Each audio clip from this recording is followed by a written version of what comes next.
Live from the heart of SEC country, this is your daily fix of grit, guts, and gridiron glory. Welcome to the Deep South College Football Show. Owens, here he goes! Georgia retakes the lead! Breaking down the biggest matchups, the boldest takes, and the deepest rivalries in college football on Tide 100.9 and 12:30 a.m. WTBC. Intercepted! They confused him! Xavier Brown headed the other way! Touchdown Tide! From Fayetteville to Gainesville, from the Grove to Toomer's Corner, it's SEC football. Chambers delivers! Touchdown! Now, here's your award-winning host, Wyatt Fulton. Welcome into another edition of the Deep South College Football Show right here on Tide 100.9 and 12:30 a.m. WTBC. Hanging out in the Tide 100.9 studios today. I got my main man, Whitman Clark, man in the ones and twos back there, but you're not able to see his pretty face right now, unfortunately, on the stream. There he is. I would hate to do that to the people, man. That would suck. Main man, Whitman Clark, man in the ones and twos. How you doing, brother? Good. First week of classes is over. There you go. Advanced public speaking and mass comm law and ethics. Couple of the three in person that I've had over the couple days. Excited about public speaking. I've always thought, I do the talking rather well. However, I'm so excited for that mass comm law and ethics, MC 401 and 501, apparently, however that works. She made sure to let us know that many of her students have said this was the hardest class they took in the college. Who's your professor? Diane Bragg, assistant chair of the Damn. JC. I don't like your face. Damn. We'll talk about that later. Yeah, I've had that class before. It was She right. Good luck. She was right. Good luck. I think I took it 501. I wasn't 401. I was 501 when I got my master's at UA. And yeah, Godspeed, brother. Hopefully she'll keep it light on us. Godspeed, brother. That sounds unlikely. Good luck. Good luck. I took an ethics class. I took a law and ethics class in undergrad and still struggled mightily in 501. So Godspeed on that one. Public speaking's fun though. My public speaking course in undergrad was so easy that I would sit there and I would rewatch highlights of old college football games in class, AirPods and all. Clearly was not paying attention. Middle of lecture, yeah. Clearly was not paying attention. Well, the first public speaking class I took was a lecture, and then I didn't pay attention in that because my entire grade was the speeches I gave in the labs of it, I guess. Exactly, yeah. But see, that was a requirement. Everybody in the major has to do it. Advanced public speaking is on your own will. 15, 20 people. Man, I guess we're doing a question of the day in class today. Teacher's okay, one time that you've either met somebody famous or that you've done something that kind of went, and I talked about the time that I stumped Alex Golish at Media Day. I thought that was pretty cool. Kid in front of me, first kid that goes. Some kid named Coleman from here in Alabama. Yeah, I was in a Super Bowl commercial with Jordy Nelson. Holy crap. Okay. There's a girl on the golf team, couple seats down from me. My family, we're super tight with Jim Nance, and I work with a lot of the people over at CBS Sports. Jeez Louise. There is a little person in my class, and he was in a movie with Peter Dinklage, played a young Peter Dinklage in a movie at 8 years old. Okay. Not what I was expecting. No, not at all. Not what I was expecting. One of the girls was damn, I wish I hadn't have gone, but I met Derrick Henry. That's what I was expecting. Okay. That's what I was expecting. Not Jeez. Super Bowl commercial and broadcast Jesus, family friends, and actor. Yeah. I don't know, man. It's a weird campus. I can only name 2 things that Peter Dinklage was in. I know he's a very famous actor, and I know he's been in a lot of stuff, but I can only think of 2 things. What? It's Game of Thrones and Avengers: Infinity War. There's some. I'm thinking of some funny ones that can't come to mind.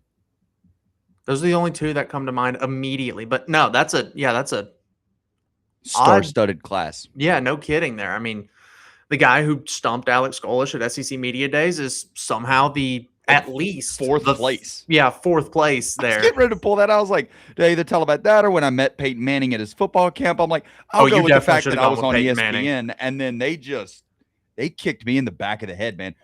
Right off the bat, Super Bowl commercial. I'm like, oh, Jameis Winston's cousin is in the class? Wow. It's really weird. I don't know. But like the Super Bowl kid went first, and I was like, I don't really want to go after him. Yeah, it's like I really don't want to go I anymore. thought I was cool, but yeah, now I'm a loser.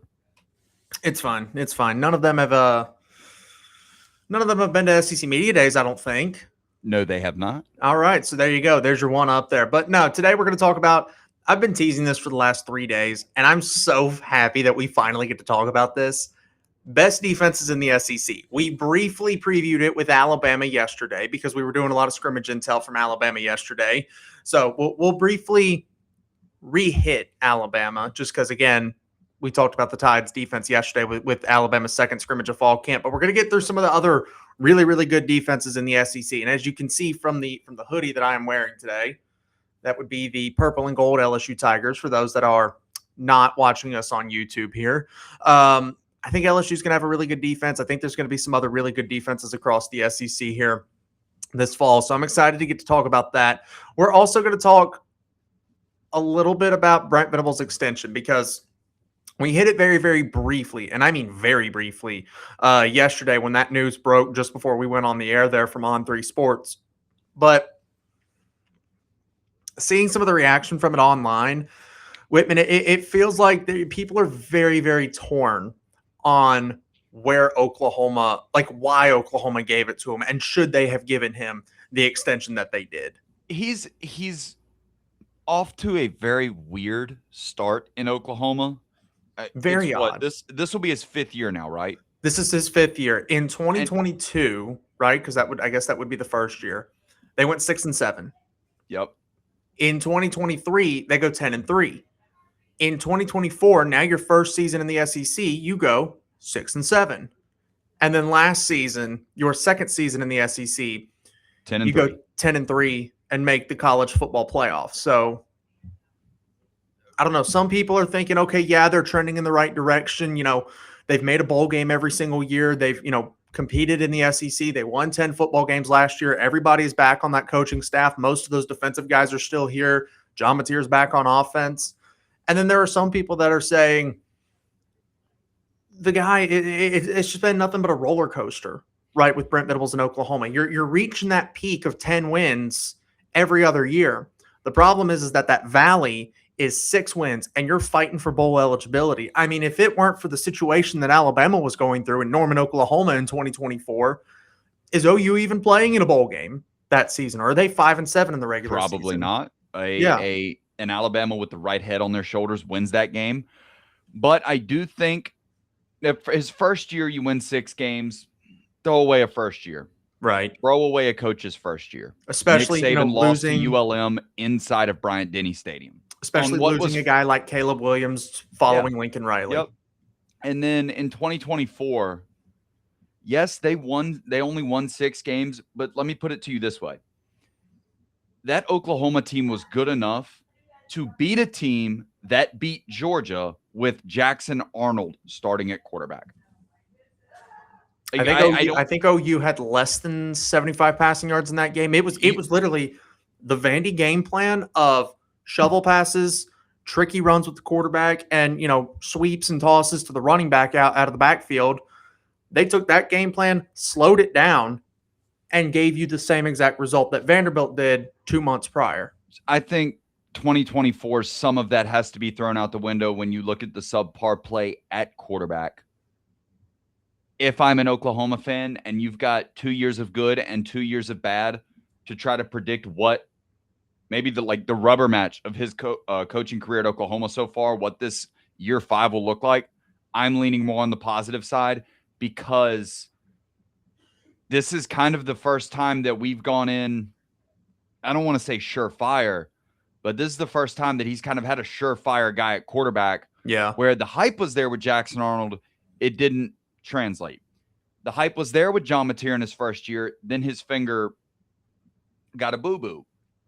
Now you're banking on a healthy John Mateer all season. You're banking on Brent Venables' defense doing what it has been doing since he's been there pretty much, playing very well, being a very good defense.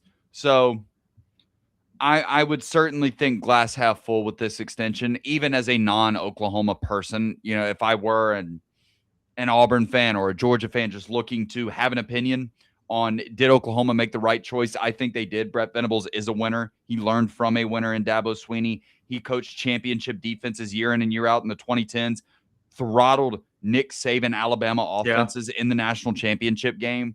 Guy's a good coach. Oklahoma's a good program. They will win a lot of football games in the near future. Now, as somebody who is an Oklahoma person, I like to think I align myself pretty closely with some of the Sooners over there. This was absolutely the right move. Brent Venables, like, you don't find coaches that are as good as Brent Venables, especially on one side of the football. You don't typically make those guys head coaches.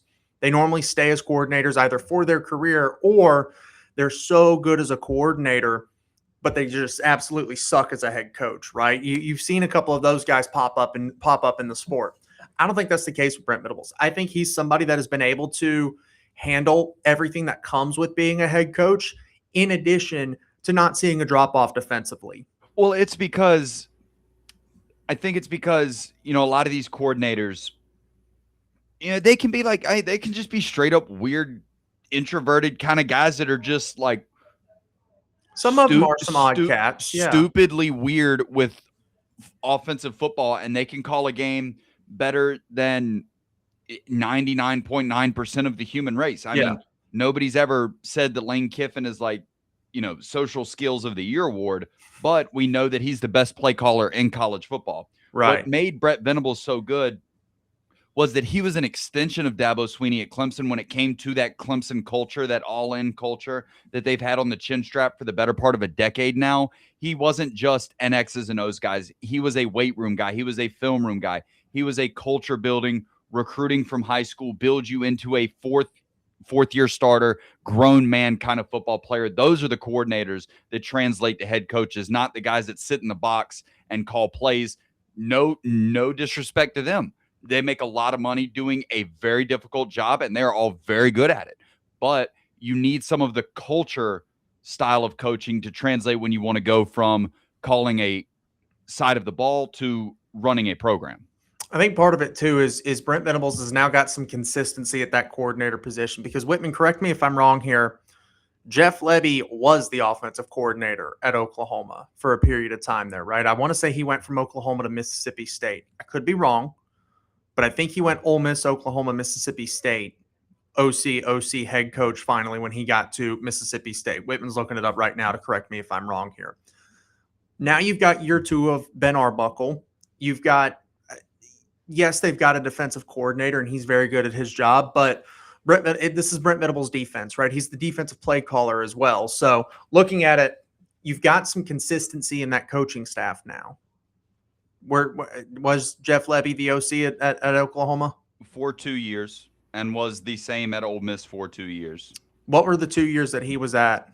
22 Oklahoma? And 23. So Brent Venables' first 2 years, right? So again, you throw out year one and say, okay, yeah, it was his team in 2022, but a lot of those guys from 21 to 22 had left and had gone with Lincoln Riley out to USC there. So that second year, right? 2023, you've got some consistency on the coaching staff. You've got good coaches on the coaching staff. Jeff Lebby's a really good offensive mind, and you go win 10 football games. Last year, you go win 10 football games, and you've got a new starting quarterback. You've got a new offensive coordinator.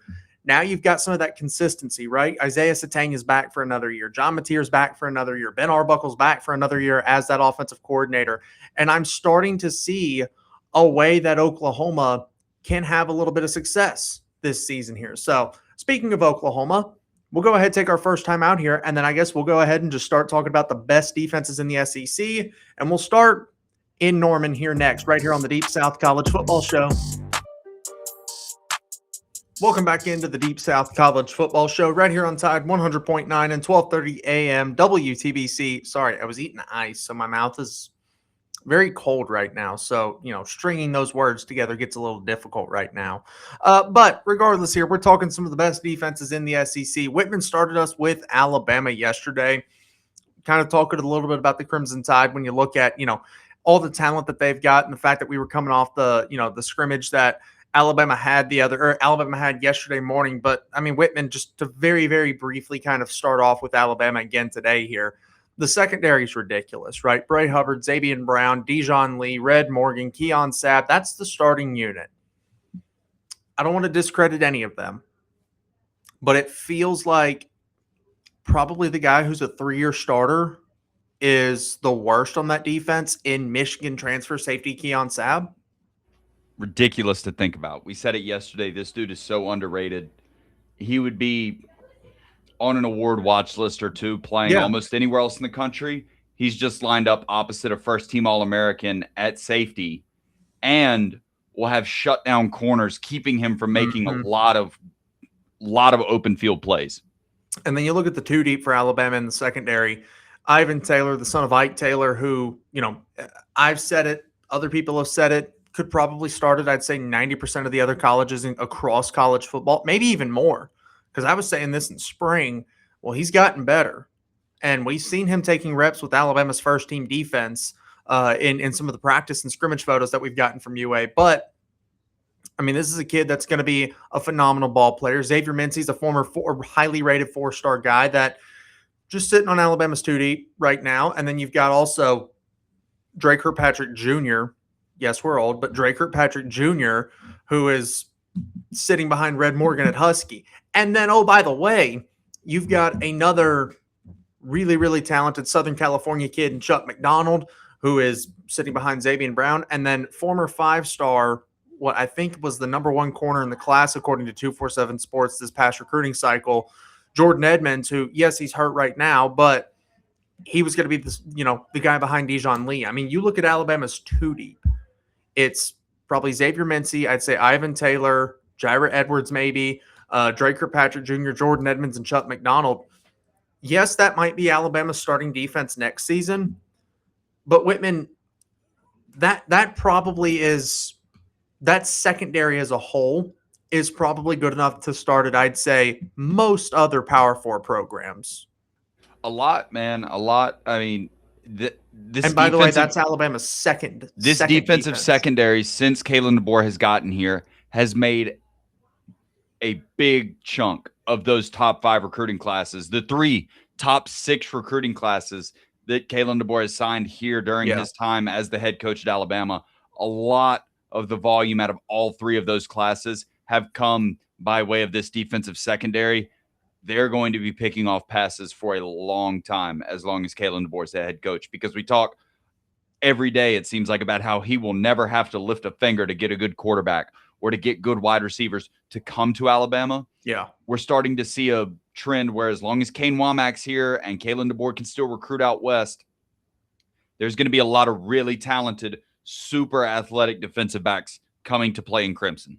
Absolutely. And it's not just the secondary, right? It's Yanze Pierre at that edge rusher position. It's, London Simmons, a 3-star guy out of Mississippi that, yes, maybe wasn't as highly viewed coming out of high school, but is already a guy that in his freshman season, he played in, I think, all 15 games for Alabama. If not played in, he at least started a handful of games for Alabama last season. And then, Virginia Tech linebacker or transfer linebacker Caleb Woodson as well. Luke Metz appears to be a phenomenal inside linebacker that Alabama is going to really be able to rely on this season. So even some of these question points for Alabama this season defensively, at this point in fall camp, again, we haven't seen them play anybody outside of practice. They've scrimmaged twice. The second scrimmage was just what's called a thud practice. That means they weren't tackling to the ground. It was just, all right, we're going to thud a guy, we're going to hit him, and then we're going to get off. We're not going to bring him to the ground here. But I still expect this Alabama defense to be really, really good this season. Another defense that I expect to be really good, and it's led by the guy that we talked about in the previous segment right here, is the Oklahoma Sooner defense, which is what we're staring at right here. You have got some dogs on this defense right here. I mean, I'm looking at it with, first off, it starts, again, I would say probably in the secondary when you've got the Bowen brothers, Peyton and Eli, who both of them have made massive, massive plays for Oklahoma in a lot of big football games. These are 2 kids that, I say kids, one's a junior, one's a senior, but these are 2 dudes that have played a ton of really good football for Oklahoma, and they've been a big staple of consistency in that Brent Venables defense. And then not even to mention Cortland Gilroy, who, yes, he dealt with some injury concerns last season, but he's a guy that, was a highly, highly sought after prospect, and Oklahoma ends up landing him. And then, oh, by the way, Oklahoma's got one of the best front sevens defensively in the sport. Known undersized defensive end Taylor Wine will be a problem. Send you to sleep in a bad mood. Taylor Wine is a problem when it comes to that Oklahoma defense there. You've also got Owen Heineke, who's back for another season, Kip Lewis. So you're returning two of your guys at linebacker that you've really had to rely on the last couple of years. Boom, they're both back. Hey, David Stone, former 5-star defensive tackle who really started to put it all together last season. That guy's back. Jaden Jackson, another phenomenal defensive tackle that has been a really big headache, because I think about the fact that, all right, I've seen Alabama play Oklahoma 3 times, and I've covered all 3 games in person. David Stone, Jaden Jackson, Taylor Wine, those are guys that Oklahoma really was able to rely on. And Taylor Wine made a lot of really great plays in that regular season game in Tuscaloosa last season there. And then again, when you look at the edge rushers there, Taylor Wine is one of those edge rushers. He's a phenomenal ball player. And I'm going to butcher this guy's name, as Whitman can clearly see his name on the screen there. And I'm about to screw this all the way up. Adepoju Adebawore. That feels right. Maybe the last name feels right. It feels like you got what should be the pronunciation correct. All the syllables landed fluid. All the vowels sounded like they made sense. The last name felt correct. Hit that first one more time. Adepoju Adebawore. I done told you. I done told you Oklahoma's got a good defense. You've also got Dady Okoye at that edge rusher position here as well. This OU defense is going to be nasty yet again, as long as they've got the same thing that we're saying about like Alabama, right, with Kane Wanick. As long as this one guy is still there, I'm not worried whatsoever about this group. I'm not worried whatsoever about this position or about this side of the football, right? So as long as Alabama's got Kane Wanick and Maurice Linguist, I couldn't give a rat's behind, because I know the secondary is going to be phenomenal for Alabama. As long as Oklahoma's got Brent Venables, they're going to be a top 5 defense in the SEC and competing to be a top 5 defense in the sport in general here. So for Oklahoma, Whitman, let's do this. Who's going to have a better defense this season, Oklahoma or Alabama? Man. Oh, man. Coaching, I'd lean OU.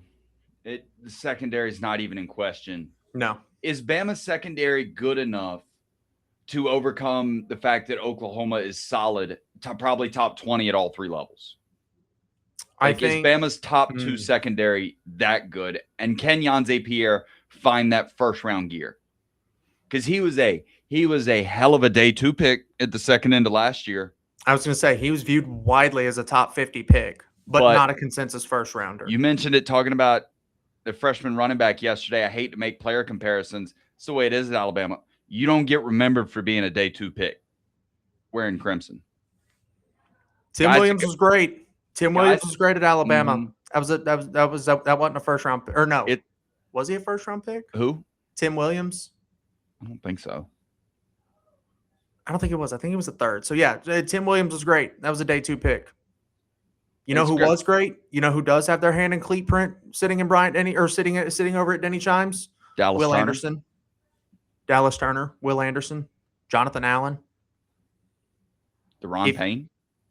I want to say yes on Deron Payne.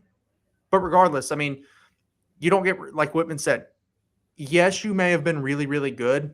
You don't become an all-timer by being a 2nd-round pick, by being a 3rd-round pick, by being a top 75 guy. And especially in today's era, if Kalen DeBoer can send a first-round pass rusher to the NFL, it's going to mean that much more than when Jonathan Allen went in the first round of the NFL. Because, yes, that dude was the alpha male on the alpha program in college football. Just ridiculous. But, I mean, Saban was pumping out first-rounders like a Ford factory pushes out rims on a truck. I mean, that's just what they did. Left and right. So if Yanze Pierre can come in and be that kind of guy in an era where they're not slinging them out the door specifically because they can't fit them all, that would mean all that much more for him and for this defense. But back to your question, the safe pick is Oklahoma. Their floor, I think, is much higher than what Alabama can give you. I agree. But that Alabama ceiling with that secondary is like under 200, like 180 passing yards a game, lead the SEC in interceptions, lead the SEC in pass breakups, and have a guy with 12 sacks, maybe. Maybe Devon Tompkins slips in 7 or 8 of his own. I think when we look at this from a 30,000-foot view, right, because that's what we have to do with everybody not named Alabama. So from a 30,000-foot view, it looks like Oklahoma should have a better defense this season. But when you start to get into the nitty-gritty, okay, we know the names in we know the names in Tuscaloosa. We know if there's a show out in Norman, Oklahoma or Oklahoma City, right, and they're doing something like we're doing here where they're based in another SEC town, but they're talking about the entire SEC. All right, they cover Oklahoma on a daily basis. They're going to know a lot more about, Jacob Curry and how he's coming along at that linebacker position. Whereas I'm looking at a roster projection from a website that, yes, has been pretty good, the 2deep.com, but I'm not there every day. I don't see what Jacob Curry's doing in practice. I know what Taylor Wine did last season. I know what David Stone did and Jaden Jackson did, but what's Bishop Thomas doing for Oklahoma? What's Trent Wilson doing for Oklahoma? Are they being game wreckers in practice, in scrimmages? I don't know, because I'm not sitting in Norman, Oklahoma every single day. If you want to take that Bama versus Oklahoma defense question and compare it to something, oddly enough, I think that question almost perfectly resembles, or your answer to that question probably could tell me a lot about who you think / who you want to be the starting quarterback at Alabama. Do you want Austin Mack with the high floor, the proven being able to stick around in a program like Alabama for a long time? You know what you're going to get at Oklahoma's defense. We probably know what we're going to get out of Austin Mack. But, man, if Bama's secondary takes it where it needs to be, you can't throw the ball. There's going to come to a point in the season where Bama can say, all right, we're going to spend a week of practice stopping the run. Because our secondaries could put the last name on their jersey facing the receiver they're guarding and probably still find a way to stop them. Yeah. They're that good. And that's kind of what Keelan Russell does at quarterback. It's like, if he really wanted to, he could probably kick the ball for 300 yards across the field. So what defense are you taking? Are you taking Alabama? Oklahoma's going to be more consistently good. Bama's going to have some. Bama may put up a shutout or two. Bama may slow down a superstar quarterback. I mean, they may put Sam Leavitt in a bind when they go to Baton Rouge, but I think Oklahoma's just going to consistently 20, 18, 15 points a game. I think that's fair. I think that's absolutely fair. I think Bama's going to be Alabama's going to be a little bit more peaks and valleys. Right, where yes, you may pitch a shutout, you may pitch a shutout if like Mississippi State was at home. You probably shut out that game. Maybe not probably, but you could shut out that game, right? You're probably gonna pitch a shutout against East Carolina until really late in that contest. But Alabama, you're gonna get Georgia coming to town. And Georgia's probably going to be, I would say, a little bit more of a shootout than what I originally anticipated, right? I think Georgia, I'm not saying it's going to be 2 years ago where, Bama hangs 40 and Georgia's got 30 with an over under 70 total points in the game. But I think Bama, Georgia's probably going to be, first to 26 wins that ball game. Whereas, LSU, I expect LSU to kind of maybe be a little bit of a shootout too with Alabama. Whereas Oklahoma, like Whitman said, it is consistently like 14 points per game, 17 points per game.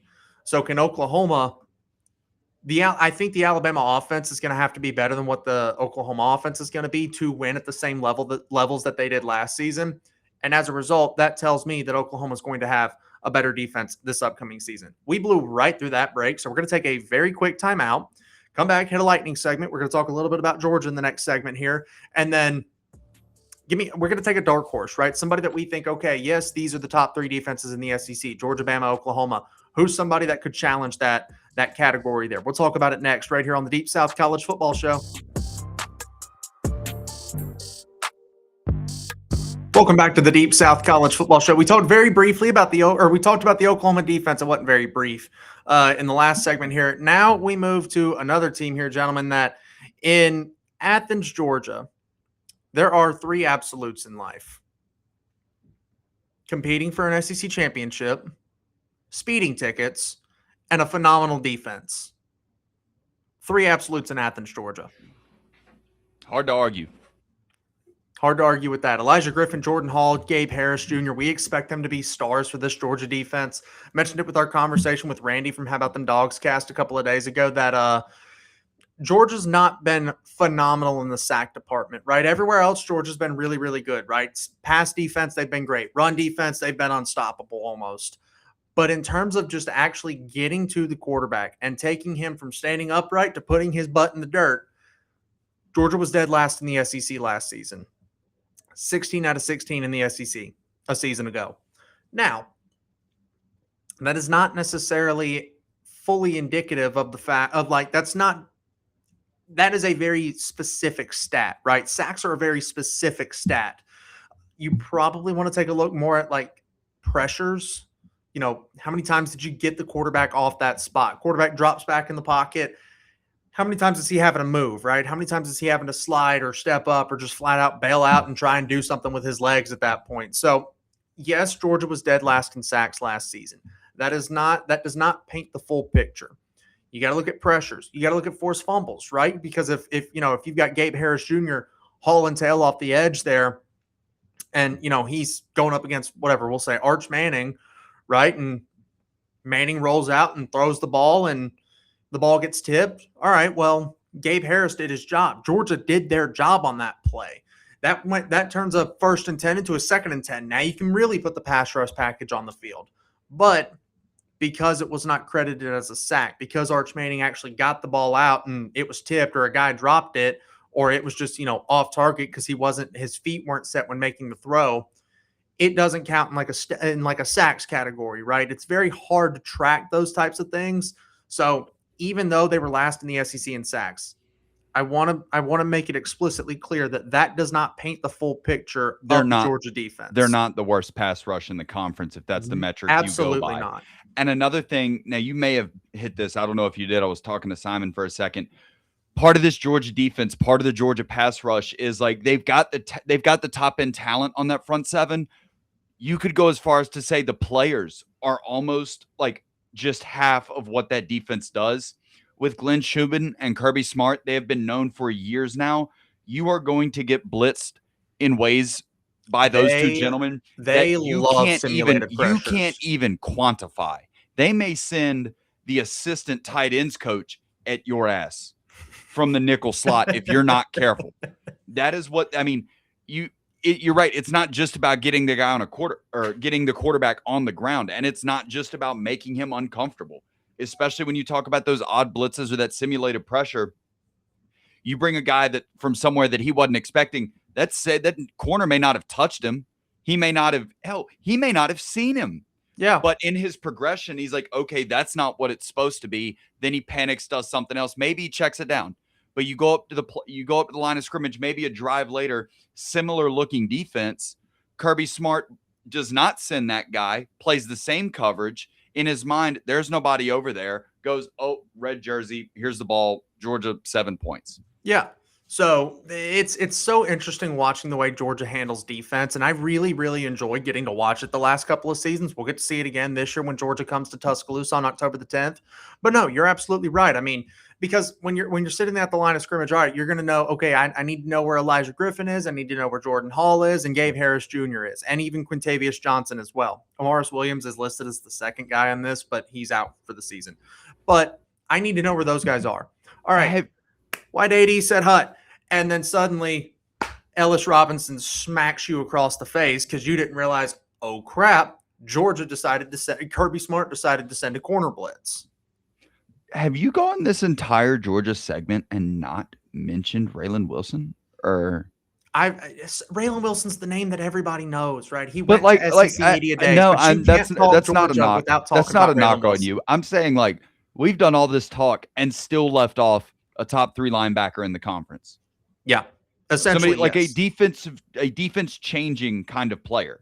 Yes, and a returning starter at the second level defense of Kirby Smart in Georgia, and his name has not been mentioned, and we're still scared of him. Yeah. Got to know where Raylan Wilson is, Elijah Griffin, Jordan Hall, Gabe Harris Jr., Quintavious Johnson. Really interested to see what Xavier McLeod can bring to the table. I want to say he's healthy. I could be wrong on that because I know Morris Williams was not the only one hurt. I want to go back to what you said about Ellis Robinson. You account for X, Y, Z, and then, here comes Q. Yes. Normally, as a quarterback, you get to the line of scrimmage pre-play. From what I was coached, you look at safeties, identify coverage. We got 1 high, 2 high. Okay, that'll tell me, is it man? Maybe it's cover 2, maybe it's cover 3. Then you go corners, depth, da-da-da-da. Especially if you're running the ball, you go, okay, what front are we in? Do I need to flip it? Do I need to call a different hole? X, Y, and Z. Normally, you've got so safeties, corner alignment, box is what you're reading as the quarterback until you play Georgia. Then you've got to go safeties, alignment, box. Okay, that's that corner who's 7-1 off the ball can still get here quicker than 80% of linebackers 4 yards away from me. You have to account for everything twice and then look at all 11 players individually. Yep. And you're still going to be confused. I do not know how quarterbacks get through games against Georgia alive. I don't know. It's hard how guys not named Jalen Milroe, because he was and at his peak, he was dicing them up, running all over the field. It still looked like they were only a half a step behind him. Yeah. I mean, you think of all of his big plays in 2024 in that Georgia game, the wheel route throw to Jam Miller. That ball's a quarter inch behind him. It was that close. That's hitting the Georgia defender's shoulder. Yeah. 2 of Jalen Milroe's long touchdown runs, tight roping down the sideline. One was on a 4th down. I mean, both of them had guys all over him, and he was able to shake free. This Georgia defense does not care who you are, how good you are, what grade you're in, what the preseason poll thinks about you, what watch list you're on. How guys play well against them, it is something I will never understand. It's staggering almost to see. It's like, oh my God, wait, what is going on? Did somebody get hurt? Is Kirby are they having an off day? But I mean, even like you mentioned with corner blitzes and stuff like that, Georgia plays so much man coverage, so much just, hey, I'm going to get up because on they you. can. I'm going to man you up, and I'm going to press you with this line of scrimmage that, because like you mentioned, you come out and you go, all right, safeties, corner alignment. All right, those corners are walked up on those wide receivers. Does that mean they're going to blitz? Or are they just in man coverage for the 50th time tonight? And then half the time you're wrong on that because Georgia, those DBs are so good. Ellis Robinson, DeMello Jones, Khalil Barnes, KJ Bolden, Jamar Lee Riddle, they're so good that they can walk up on a guy, and then the second that ball is snapped, they're turning around and they're running 15 yards downfield because, I'm manned up on you, quote unquote, in press coverage. Nah, man, I got a deep third. I got to get back there. And so it's just so difficult to play against a Georgia-led or a Kirby Smart defense there in Athens that, like you said, I don't know how the hell anybody has success against those guys. And everything we've talked about, it's why when you see a quarterback have one of those kinds of games against Georgia, their name immediately shoots up lists. Hell, Alabama did it both years. People in Tuscaloosa knew Jalen Milroe was a good football player after the 2023 season. But in 2024, he was not the Heisman betting favorite until after he put up 450 on Georgia. Alabama was not the number 1 team in the country until after they hung 30-plus on Georgia. You fast forward one more year, Ty Simpson, he's top 3 in the Heisman voting after going 12 of 15 on 3rd down against Georgia. They went 8 for 8 in the first drive. I mean, that's stuff that you can't even quantify. Trinidad Chambliss, everybody knew he could play. And then they go to Athens middle of the year, scores touchdowns on their first 5 possessions. Kid's really good. They end up losing. Then you fast forward to the Sugar Bowl. Those kind of games are where the country learns the names of guys like Trinidad Chambliss, not you and me, because we've known that name all year. Yeah. The country, when they see somebody terrorize a Georgia defense, that is when your name pops up on boards that make you lots and lots of money. Damn right. Damn right. We'll go ahead and take our last time out here for our radio listeners here, right here on the Deep South College Football Show.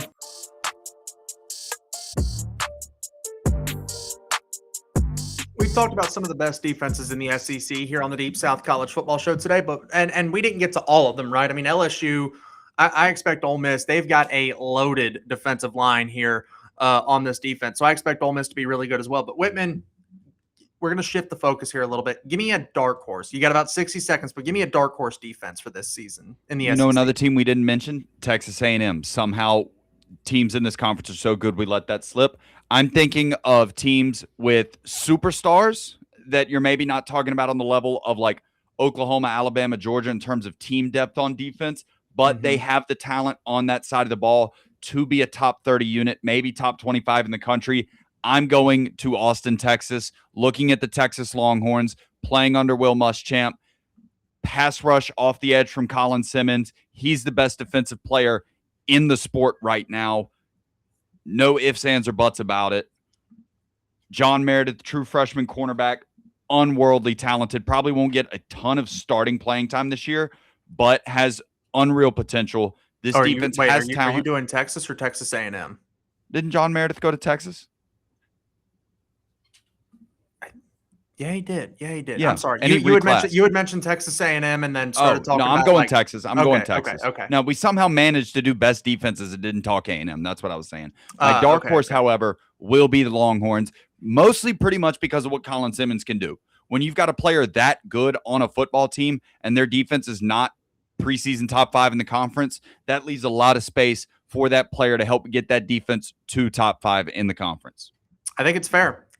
Texas has got a phenomenal defense. And again, you go through all this and you don't even mention that guy sitting there, number 3, Rasheem Biles, the transfer out of Pittsburgh that has been named to a ton of like preseason SEC and All-American type of awards and watch lists and things like that. I'm going to do a different team here. And this is a team that they've got a superstar in Dylan Stewart.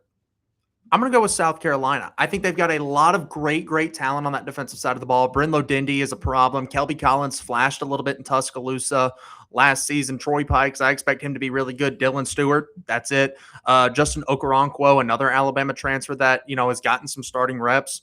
And they returned some pretty good guys here. Bakari Swain, Peyton Williams in the secondary, I think are 2 guys that could be really big pieces for this South Carolina defense. If South Carolina does end up taking that next step and returning to what they were in 2024, a lot of it's going to be due to the fact that, yes, Lenore Sellers and the offensive line and everybody was good the way that they needed to be. But this defense takes that next step and really shines and is going to be a problem. And by the way, Dylan Stewart and Jacarius Peak probably not going to play in the first couple of games. Shane Beamer told that to On3 earlier this week, but they play Towson and Kent State.